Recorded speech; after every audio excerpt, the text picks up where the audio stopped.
आज के इस वीडियो के माध्यम से हम बात करेंगे कि सेमेस्टर परीक्षा में ऐसे कौन कौन से क्वेश्चन हैं जो कि पूछे जाते हैं। न्यूमेरिकल सवाल आज हम लेकर के आए हुए हैं इस वीडियो के माध्यम से और आपको बताया जाएगा कि यही न्यूमेरिकल सवाल आपके सबसे ज्यादा पूछे जाते हैं सेमेस्टर एग्जामिनेशन में। तो अगर आप भी अपने सेमेस्टर एग्जामिनेशन की शानदार तैयारी करना चाहते हैं कि आपका एटलीस्ट 80% आए और आप किसी भी सब्जेक्ट में बैक ना लें, तो आप इस नंबर पे कॉल जरूर करिएगा। यहां पे आपको सेमेस्टर एग्जामिनेशन की जबरदस्त तैयारी कराई जाती है और एटलीस्ट आपको उतना तैयार करा दिया जाएगा कि आप जबरदस्त परसेंटेज हासिल कर पाएंगे अपने पॉलिटेक्निक सेमेस्टर एग्जामिनेशन में। आइए स्टार्ट करते हैं वीडियो को। और यहां पे आपके सामने कुछ क्वेश्चन दिख रहा होगा। ये जो क्वेश्चन आप देख रहे हैं ये वेरी वेरी इंपॉर्टेंट क्वेश्चन है। आइए इस क्वेश्चन को हम बनाने का प्रयास करते हैं, देखते हैं ये क्वेश्चन कैसे सॉल्व होता है। आपके पास न्यूमेरिकल प्रॉब्लम दिया हुआ है। इस न्यूमेरिकल प्रॉब्लम को ध्यान से देखिएगा। यहां पे लिखा गया है कि एक 5 ग्राम द्रव्यमान की गेंद है, 1 किलोमीटर की ऊंचाई से गिर रही है और यह 50 मीटर प्रति सेकंड के वेग से पृथ्वी से टकराती है। तो हमें ज्ञात करना है कि किए गए कार्य की गणना करनी है, किया गया कार्य कितना होगा। ठीक है, तो आपको एक बात पता है कि जो किए गए कार्य W होता है इसका एक फॉर्मूला होता है और वे आपका फॉर्मूला होता है W is equal to F into में D। ठीक है, जहां F आपका क्या है, बल है, और आपका D क्या है यहां पे, तो D आपका है स्टूडेंट विस्थापन। ठीक है, अब हमें एक बात पता है कि भाई यहां पे बल नहीं दिया गया है। ठीक है, तो हमें सबसे पहले बल की गणना करनी है। ठीक है, बल की गणना हम कैसे करेंगे, तो F इज इक्वल टू, हमारे पास फॉर्मूला याद है कि जो F का फॉर्मूला होता है वो M इंटू G के बराबर होता है, ये हमें पता है। और जो द्रव्यमान है M, इसकी वैल्यू दी गई है। तो M की वैल्यू आपको कितनी दी गई है स्टूडेंट, तो M की वैल्यू यहां से दी गई है 5 ग्राम द्रव्यमान की गेंद है, तो आपके पास M इज इक्वल टू 5 ग्राम यहां पे आपका दिया गया है ऑलरेडी। तो आप यहां पे लिख लीजिएगा 5 इंटू में, अगर आपका कहीं भी स्मॉल जी की वैल्यू नहीं दी गई रहेगी तो यहां पे आप स्मॉल जी की वैल्यू हमेशा 10 मीटर प्रति सेकंड स्क्वायर ही कंसीडर करिएगा। हमने यहां पे 10 मीटर प्रति सेकंड स्क्वायर कंसीडर किया तो 10 × 50 न्यूटन का बल हमारे पास निकल के आ गया। अब आपको एक बात पता चल गई कि भाई यहां पे तो हमारे पास जो बल है वो आपका 50 न्यूटन का निकल के आ गया। ठीक है, अब आपका जो दूरी है वही यहां पे विस्थापन में कन्वर्ट हो जाएगा।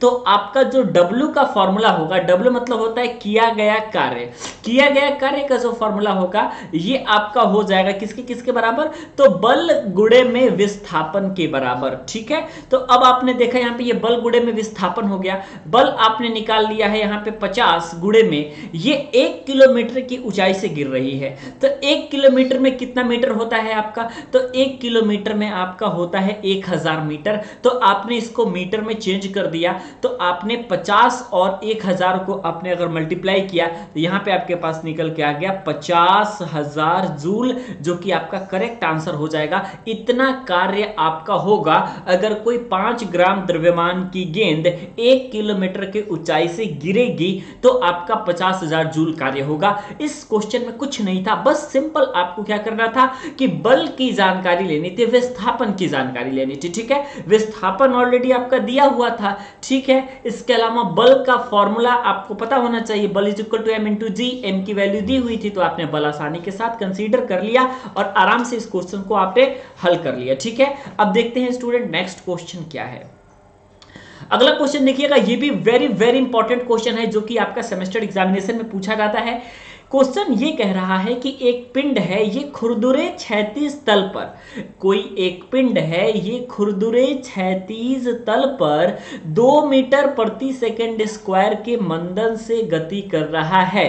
मतलब यहां पे जो A की वैल्यू है ये 2 मीटर प्रति सेकंड स्क्वायर है जो कि आपकी दी गई है। पिंड तथा तल के मध्य गतिज घर्षण गुणांक की आपको व्याख्या करनी है कि गतिज घर्षण गुणांक कितना होगा। गतिज घर्षण गुणांक को म्यू के से रिप्रेजेंट करते हैं। Mu K is equal to question mark आपने लगा दिया कि गतिज घर्षण गुणांक इसका कितना होने वाला है। अगर आपका ए दे दिया गया है तो ठीक है। अब यहां पे देखिए प्रश्न में ऑलरेडी दी गया है कि स्मॉल जी की जो वैल्यू है वो आपकी कितनी है, तो स्मॉल जी की वैल्यू आपके पास दी गई है 10 मीटर प्रति सेकेंड स्क्वायर। ठीक है, अब आपको क्या निकालना है, अब आपको सिर्फ निकालना है म्यू के की वैल्यू। तो म्यू के जो होता है आपका गतिज घर्षण गुणांक, इसका फॉर्मूला होता है क्या, तो इसका फॉर्मूला होता है एफ के अपॉन में आर, और एफ इज इक्वल टू आपके पास पता है कि F is equal to M into A होता है। ये तो फॉर्मूला सभी जानते हैं, बल का फॉर्मूला, अभी पीछे वाले क्वेश्चन में भी आपने यही लगाया था। और आर जो कि प्रतिक्रिया बल होता है, इसका formula R is equal to M G होता है। तो यहां से आप एम से एम कैंसिल कर दीजिएगा, तो जो म्यू के की वैल्यू निकल के आएगी वो ए अपॉन में जी के बराबर आएगी। दोनों मान आपको पता है, ए का मान आपका 2 है और जी का मान आपका 10 है, ये दोनों मान आपको पता है। 2 से 10 अगर आप काटिएगा तो ये हो जाएगा आपके पास 0.2, ठीक है। तो आपने यहां से क्या निकाल लिया, आपने म्यू के की वैल्यू निकाली, जो कि आपका करेक्ट आंसर हो गया। इसी तरीके के पूरे फुल कॉन्सेप्ट को देखने के लिए एक और शानदार क्वेश्चन बताएंगे, जो कि आपका सेमेस्टर एग्जाम में पूछा जाता है।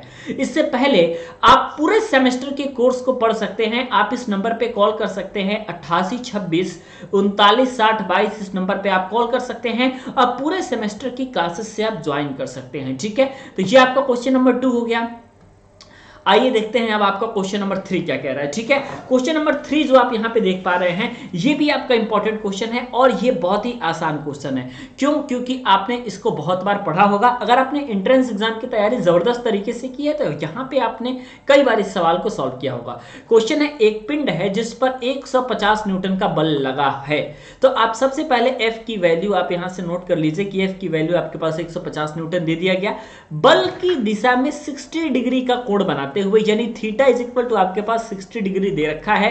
ये कितना विस्थापित होता है भाई, तो ये आपका 15 मीटर विस्थापित होता है। तो आपका जो डी की वैल्यू है वो आपकी निकल के आ जाती है 15 मीटर, ठीक है। तो जो डी की वैल्यू 15 मीटर विस्थापित होती है, तो आपको क्या करना है, बल की गणना करनी है, सॉरी बल द्वारा कितना कार्य किया जा रहा है इसकी आपको गणना करनी है। तो डब्ल्यू का जो फॉर्मूला होता है ये आपका होता है एफ डी कॉस थीटा।